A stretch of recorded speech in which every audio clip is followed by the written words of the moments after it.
Hi, welcome back to another episode of His and Hers. I'm Deanna. And I'm David. And we're back. Back. So our topic is do you believe? Believe in what? God. I mean, in today's generation, there's a lot of people that don't. There's a lot of atheists. We want to explore our ancestors, previous generations, their thoughts on God and how they compare to today. The first thought came to mind actually was George Carlin for me, because he was atheist and used to do a comedy bit. He doesn't 7 words you can't say on television. Yep. That's my favorite. That's his most famous one. But he also used to say the reason he doesn't believe in God is because he can't see it. He'd rather worship the sun because you can see it. And and there's a lot of, back in ancient history, people worshipped many different things. Yeah. So, to get started is, where did God come from? Who thought up of God? There's a lot of different angles to that. Me personally, I believe in God. I try to practice what I think God would want in somebody. But you look back at ancient history, it was the king that ruled the land. And I think we developed, or I should say it was developed, a God in regards to giving priests and other religious monarchies power. Because who wanted to offend God? Who did not? Who wanted to go to hell? I want to go to heaven. So the fear of God. People feared God. They feared your religious monarchs that were the holy. Yeah. I remember, I grew up in a Catholic. My mom was a strict Catholic. And if we were bad, you're going to go to hell. Or purgatory. That's her favorite word, was purgatory. Well, that's the in-between. Yeah. If we didn't shape up. And she put that fear of God because you're like, I don't want to go in, I want to burn in hell. So. So you look back in, medieval times, Rome and Greeks and all that. And also there were religions that worshipped like Mother Earth, the Druids. You had the Jewish religion that was one God. You had the what are the path? Well, you have like the pagans. Yeah, pagans. That's what I was thinking of. You had many different religions that believed in a different God or multiple gods. Egypt, Well, I think who's to say who was right? I think it's India. Their god's an elephant or something, isn't it? Yeah, India. Yeah. So you said George Carlin. I can't see God, so I don't believe in him. Did anybody ever see any of those gods? Why did we believe in God so wholeheartedly and so invested, and it just incited fear on us? Well, according to the Christian belief, God sent his son down, Jesus. So they did actually, who knows what the Bible is. That was the Son of God. It is the Son of God. So, we persecuted Moses supposedly talked to God in a burning bush. True. But only him. Yep. Well, Jesus sacrificed himself for us, supposedly, too. Mm-hmm. So, there's a lot of... I remember the History Channel had a really banned from the Bible. And there are all the stories that never made it into the Bible. So, how do we know these stories even exist? How do we know how they even came about? That's the thing I wonder about. So what I'd like to reflect is back in ancient times, how people feared God. They believed in God. No matter what God they believed in, it was still God. And they had a huge fear of upsetting the Almighty because they didn't want to go to hell. So who created that? I personally think there was a power struggle between your religious sector and your kings. So instead of your king just having all the power, you had the religious monarchies that had power too, because everybody loved power. Well, there's And power made money. well, way back like in the Greeks, there were several gods. You had Hercules, Zeus. I mean, there was gods, and supposedly there's a story that I actually liked. It was from Socrates. I think it was Socrates. It was about the split aparts, about how the gods were jealous, and we paid the price because of the jealousy. Basically, you gotta watch the movie Butcher's Wife, because that's what it's based on, this theory. But the split aparts, and there were beings that looked funny, but they were happy, but they were opposites. One half was like happy one way, and one was happy another way. So, but they were opposites, but they were happier together. The gods were jealous of them, split them in half, and then scattered them all over the world. We're the descendants of those original beings, and our belly buttons is a scar of where we were once connected to our other half. So that's where the whole soulmates comes from. But the gods were jealous because they didn't like anybody being happy. So That's an interesting thing about soulmates. Yes. Yeah, I love that theory. I love it in the movie Butcher's Wife. It's a Demi Moore movie. It really explains it. So, as we said, back in the days, people feared God. My grandparents, my parents, somewhat, but my great grandparents. It seems every generation that moves forward, we lose a little bit of that fear. We lose a little bit of our belief in God.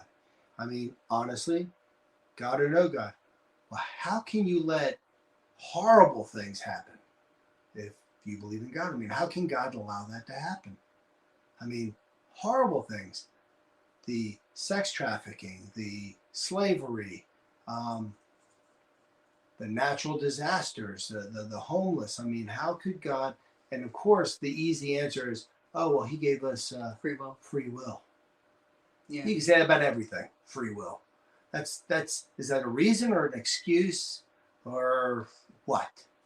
I mean, honestly, what is free will?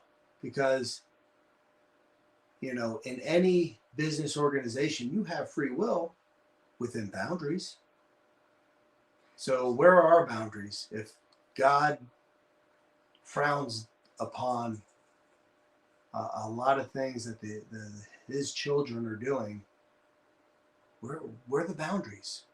Well, I think a lot of people lost faith in God too, because every religion has their sets of rules and checks and balances, I guess you could say. And as I said earlier, I'm Catholic. There's things I'm not religious. I believe in God, but I'm not religious. But why I'm not religious is I can go murder somebody, and all will be forgiven by God. This is what the church tells me. If I truly am sorry. So your behavior can be unchecked because it's all going to be forgiven. Right. But I'm divorced. I'm going to hell. Doesn't matter if I'm sorry that I'm divorced and all this stuff. I'm going to hell. No matter what I do, I'm going to hell. For whatever reason. Right. So it's okay to murder somebody if you feel sorry for it. But if you get divorced, you're burning in hell. And it's like, okay, these rules do not apply anymore. They really don't. They're outdated. Priest. I think. Well, let me ask you about the priest. How can the whole scandal of having sex with young boys? Yeah. How can that be accepted? How are they forgiven? How does nothing happen? They believe in God. How can God be okay with that? Right. And they're supposed to be like the speakers for God, the representatives of God. And they're not being held to the same standards as we are. I think priests should be allowed to marry personally. The whole vow of chastity. I mean, maybe that would help prevent that they don't go after the little altar boys and altar girls. Well, they weren't going after the girls for some reason. Well, altar girls is actually is newer. Well, it always was altar boys, but I think in the last 10 years they actually started adding girls. Okay. Yeah, but it was always boys. So how can that be okay? How can your faith in God is so strong that you are a representative of his beliefs and you are the voice of that, and yet you're here molesting young boys and think that's okay? And they thought it was okay. Yeah, they cover it up is what they do. But they thought it was okay. Yeah. Yeah, and then they cover it up. Oh, we can't, so many things get swept under the rug because they don't want to put a bad mark or a blemish on like religion or politics or whatever. They got to cover it all up. I mean, talk about taking the oath, It used to be you put your hand on the Bible and swore to God on it. It meant something. Nowadays, lie in Congress, lie in oath, lie here, nobody cares. Nobody believes anything bad is going to happen to them anymore. There's fried green tomatoes. There's a scene where they got the girl on trial, and the minister goes up to do his oath, but he says, "I want to use my Bible," because they didn't want to put his hand on the Bible. Because you saying that just reminded me of the movie. At the end, he lied because he was helping the girl get off. Because there she's, whatever, and they said, "Why do you do that?" She says, "Well, if you look real close, that wasn't the Bible he was swearing on. It was actually a copy of Moby Dick." It's so how far are they willing to go to protect a member of their parish? Because the girl really didn't do it, so that's what that whole scene was about. But he didn't want to lie under oath to God, so he used Moby Dick instead. No. Nowadays, people they do not fear God. Every generation, as we're moving forward, is less and less active in churches and temples and mosques and everything. I think that religion is starting to fade, and that is a problem with today's society is the lack of God in our lives. God supposedly, structured our way of life to live within these boundaries, and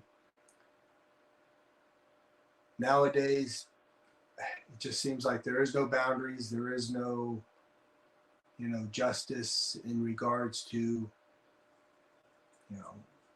put your hand on the Bible, lie, nobody cares. That's right. When you see a kid acting up, the first thing everybody says, like I saw this girl, she called her dad everything but a white man, the name she was calling him, and I was like, oh my God, I would never talk to my father like that. And so it's because they have no fear of God anymore. And it's the truth. These kids act up. They're like, they have no fear of consequences at all. I think that's parenting. That's another topic we're going to talk about. Yeah. In a future reference. But it still goes back to there is nothing being taught to these kids at all. It kind of goes with other podcasts we had in regards to Slavs. Mm-hmm. How well we used to dress to how we dress today. How we believed in God, not so much anymore. It used to be a thing, going back to that the podcast about the Slavs. Church. You put on your Sunday best and you go to church. Nowadays, you'll see people in shorts and a wife beater sitting in church. Look, a funeral, same thing. Funerals, you're got the minister there, all that. You're supposed to look really nice. People are showing up in jeans and t-shirts for a funeral. So it all kind of ties together. We just heard Pixie. So my question is to you, as I said earlier, I believe in God. Do I go to temple? Not really. Did I go when I was a kid? Not so much. But I believe I believe religion's an internal thing, right? It's back in World War II and the years leading up to it, as Hitler was prosecuting the Jews and wouldn't let them practice their religion. It was said that you can make religion portable. You don't need some place to go to with a whole bunch of other people with the same belief to show that you are faithful and that you love God. Me personally, the portable was like an eye-opener for me when I heard about it. And I think God wants you to be the best person you can be. Wants you to be the best person. Sorry about that. Wants you to be the best person you can be. And you need to live your life with the faith of God and doing the best you can with what you got. That's just, I believe in, I do my best not to cuss. I don't steal. I I do speed sometimes. But I mean, I try to, you know, I try to be a good man. Yeah. Like I said, I grew up, my mom is extremely Holy Roller Catholic, so I know all things of Catholic. She celebrates, she goes every Sunday. She goes every morning to church to get Eucharist, so I grew up with it. I basically lost, I just not religious when I got to be an adult. And actually, it was the eye opener, truthfully, is when I was going through my divorce and all that. And just, I'm like, I don't go to church, but I believe in God. I do. When I have stuff going on, I pray to God. I'm not afraid to admit that. If anybody knows Steel Magnolias, Dolly Parton said it best. She goes, God doesn't care where you go to worship as long as you show up. That's one of her lines in that movie. And it's true. It doesn't matter if it's in this house or that house, or if you just do it from your bedroom. If you believe, you believe. If you don't, you don't. That's your right. But one thing I don't like is ones that are extreme. Like my mom, in all honesty, is like, oh, do you think everything's going wrong in your life because you're not religious? That has nothing to do with anything. I don't think that should be shoved down people's throats. I think that's what turns a lot of people off too, is when you get these really high, extreme, holy roller, like, oh my God, just throw holy water on them and they'll be fine. Like, no, it doesn't work that way. I would like to have a conversation with God. That'd be nice, but I'm okay with just praying to him. So I asked a question earlier. Why does God allow bad things to happen? And I've always said the answer is so you recognize the good things when they do happen.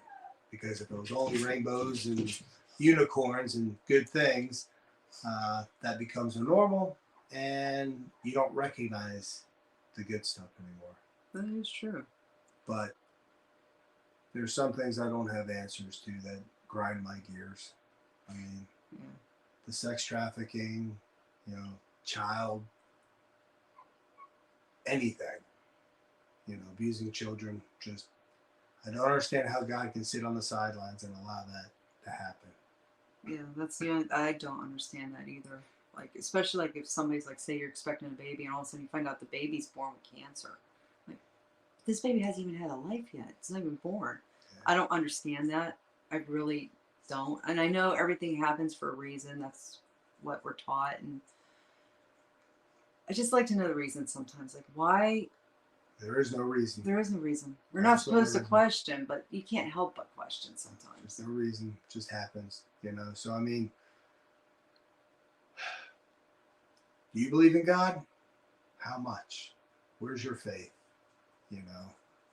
As I said, I'm not a very religious person, but I just believe God wants me to be the best person I can be. So I try to live it. Yeah, no matter what anybody believes, I just think we should still have just a tiny fear of God in each of us. Because what if everything ends and we get to the holy gates and pearly gates and he really does exist? If we're the ones that don't believe. Like, wow. But just to have that tiny fear, I think we still should have a tiny fear of God. Because you never know. He may just show up all of a sudden and back of us. Oh my God, there's God. But so, thank you for listening. We appreciate your feedback. And until the next episode, God be with you. And don't forget to check out our YouTube channel and on Facebook. And you can also find us on Spotify as well. So until the next episode, bye. See ya.